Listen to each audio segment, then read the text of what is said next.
Senator, very, very good to have you on this day especially. Thank you, Neil. It's always impressive when you see the next generation and who's coming up and the great future that's in store. When you look at all the troubles of the recent weeks, it does give you some hope, doesn't it? It really does. I will say that my brother went to the Air Force Academy and graduated in 1991, and I was reflecting on how powerful our military really is, not simply from global dominance with the defeat of the Nazis or the defeat of the communists, but really even here at home. The president's speech really spoke to breaking the back of segregation and ending slavery. You're talking about men and women who rise to the occasion because no one else will do it. That to me filled my eyes with a tear. And at the same time, it spoke to the type of nation we are. Not that we aspire to be, but that we are right now. We are the greatest nation on earth. We are the most optimistic people on earth, and we can do whatever we set our minds to. That was just a really great snapshot for Americans who are looking for hope. Look right in the mirror and know that we are it. And frankly, our kids, our nephews, our friends are rising to the occasion in a way that in very few places around the world, they're doing it voluntarily. And there's inspiration in that, and great inspiration in just you, a senator, and your accomplishments and the example you provide. And my friends, if we could just stay full on the senator right now. Senator, one of the things that you have been trying to sort of broker here is post, obviously, the George Floyd tragedy, to move forward on racial issues, on police abuse issues. Talk about threading, a pretty controversial needle there. But we're told the administration, working in concert with you, is trying to come up with a plan that meets that balance. Where are you on that? We're making tremendous progress, Neil. I am very thankful. I spoke with one of the leaders on the House side, one of the Democrat leaders on their legislation. I spoke with the White House recently as well. Everyone seems to have a sincere desire to get to an outcome that speaks to the American people about our willingness to listen and then respond. And what I mean by that is we are trying to eliminate the binary choice between law enforcement and communities of color. What we're saying is that we can actually serve both. We still are one nation under God, and the legislation that we're working on actually reinforces that by getting the information necessary to improve the outcomes within the law enforcement community and the communities of color. We're looking at training, whether it's a de-escalation training that will make sure that officers go home and so does the citizen. And we're looking at the misconduct so that we can make sure that we have character-driven officers in every single precinct in this country. We can't do it from Washington, and we shouldn't do it from Washington, but we can send the right signal so that our local law enforcement officers and departments have the resources to build the type of confidence that is restored in the most vulnerable communities in our country. But those resources are being taken away, or at least a number of cities, even states, are pondering just that, Senator. In Minneapolis, the council voted unanimously to abolish the police department there. New York City leaders are looking, meantime, at slashing $1 billion from the police department budget. Other locales looking to do the same, whether you're looking at Portland, Oregon, or even right now what's going on in Seattle with this citizen takeover, if you will, of a 6-block area there. What do you make of all these developments? Well, a couple of things. Number one, Seattle, Washington should send shivers down the spine of every single American. We are one nation, and frankly, anywhere at any time where people think that they can have their own autonomous zone, that stands in stark contrast to who we are as a country. That has to come to an end sooner than later, without any question. The notion of defunding the police is a synonym to providing more access to criminals to the most vulnerable people in the nation. It is one of the dumbest is, I'm looking for a nice word, but I can't find one. The dumbest idea I've heard in a very long time is defunding the police.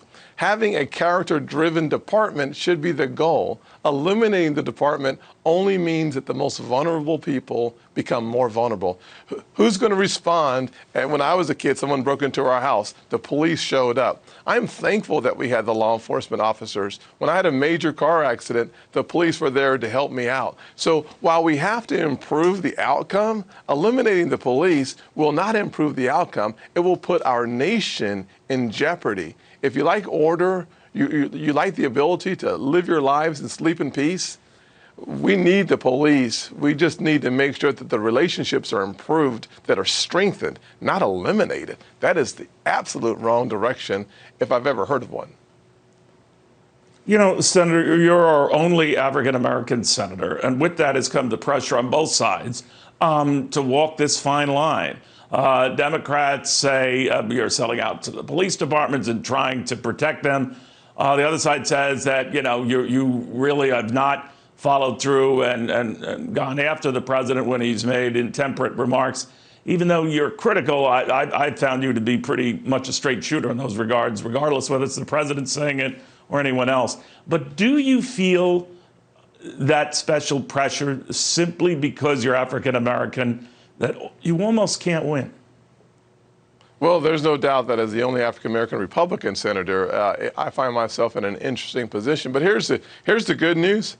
This is not about me at all. What I think, and I've said this several times before, I think God literally made me black on purpose. Therefore, the question is, how can I use all of my characteristics to serve a bigger cause, a greater purpose? This is not about me. So the pressure that's on my shoulders, while it can be daunting at times, the truth is that if I remember that I am simply a resource for the source, I will be okay without any question. The quest that I am really after, the goal I have, is to achieve the balance where truth is what we seek, outcomes is what we produce. Not to make it easier on me or make it easier on this current generation of elected officials. We should do things that are hard. We should force ourselves to look short-term at police reform and long-term at economic opportunity for every single zip code in this nation. If we forget that part, this part will not be good enough. It never will be good enough because we need to focus on the pillars of our society. Law enforcement is one of it, but economic mobility, big part of it. Educational opportunity, incredibly important. And what you'll hear from me and frankly from the president in the future is this push towards creating more access to opportunity for the poorest zip codes in this country as we work towards connectivity through broadband, as we work towards better educational outcomes for the poorest kids, as we focus on college attainment for those folks who want to go, and a career track that leads you to the middle class. This is the beginning of a conversation. This is not the end of that conversation. You know, Senator, much has been made about what you might ultimately propose in terms of, you know, addressing some of these issues.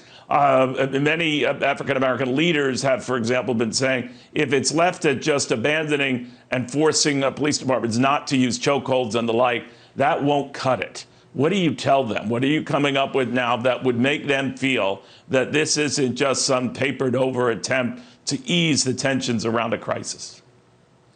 Well, one of the things that we have to do is realize the federal responsibility on this is not as significant as people would like to make it out to be. Frankly, we should ask ourselves a question that in most of the major cities that are actually run by Democrats who have the power to make the changes that we are now looking to make on the federal level, why haven't they done it before? These issues have been issues for 4, 5, 6, 7 decades, frankly, perhaps for the history of the country. The truth of the matter is we are stepping in to do what states and localities have not done. And so the package that we're putting together, I took a look at the House bill, saw what I thought would be common ground. I included that in my bill. So we literally have a piece of legislation that is bipartisan There are things that are in the House bill that I think are non-starters for Republicans, like qualified immunity. That's a non-starter from my perspective. We took out poison pills on my side that I thought would push the Democrats away. So from the outside looking in, you should see a piece of legislation that drives the train in the right direction, that accomplishes the outcomes that we think are important. But yes, we are not trying to demonize the police. That's not our goal. I'm not suggesting that all cops are racist or that most cops are bad. I don't believe that. We will not have that as a part of the legislative objectives because it's inconsistent with reality. The fact is that we should have legislation that reinforces the point that character-driven officers is a necessity, especially in the most vulnerable communities. How we get there is what our legislation will achieve if we can get it passed. I look forward and I welcome the criticism because it'll make the bill better. But at the end of the day, the objectives are as important as the outcome.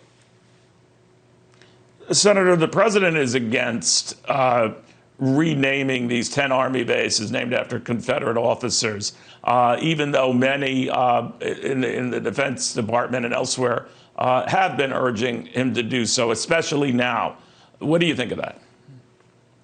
Well, I just had a conversation with one of my universities in South Carolina that's renaming some of their halls and buildings on campus. This is going to be a long conversation. Clemson University? Clemson, yes, sir. Renaming the Tillman Hall. This is going to be a long conversation. Here's what I hope that we don't do as a nation. Rush to purge all of history to make it fit into today's climate. I think it's constructive to have a conversation. I don't think it's always helpful to eliminate signals of who we were in the past. Here's my example, Neil. The Pettus Bridge, the location where John Lewis nearly lost his life fighting for my right to vote, my right to become a senator one day. I thought it was a remarkable scene when President Obama and President Bush were standing under the Pettus Bridge, not the Selma Bridge. That picture reminds me of how far we've come, and it also reminds me that we still have a ways to go. So purging all of history to make us feel better won't provide a better education for the kid in the areas that I grew up. I'd rather us spend 10 times more energy on what we're going to do to create a better future than we are on framing the past. Important, but not nearly as important as the future. Senator Tim Scott, thank you very much, sir. Very good having you this day. Be well, be healthy, be safe. Thank you.